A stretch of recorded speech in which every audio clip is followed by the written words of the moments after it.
Hi friends! ఈరోజు మనం spoken English నేర్చుకోబోతున్నాం.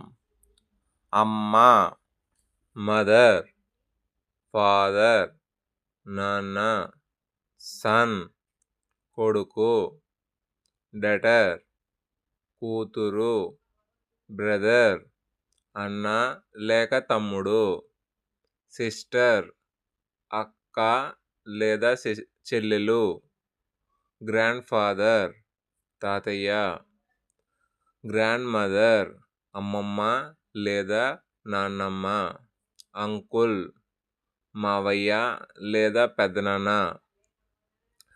Aunt, అత్త లేదా పిన్ని, కజిన్ అంటే మనకి తెలిసిన వాళ్ళు, కజిన్, హస్బెండ్, భర్త, వైఫ్, భార్య, సన్ ఇన్ లా, అల్లుడు, డాటర్ ఇన్ లా, కోడలు, ఫాదర్ ఇన్ లా, మామగారు, మదర్ ఇన్ లా, అత్తగారు. ఫ్రెండ్స్, మీకు ఇటువంటి ఇన్ఫర్మేషన్ వీడియోస్ మరిన్ని కావాలంటే మన ఛానల్ని సబ్స్క్రైబ్ చేసుకోండి. Thank you for watching this video.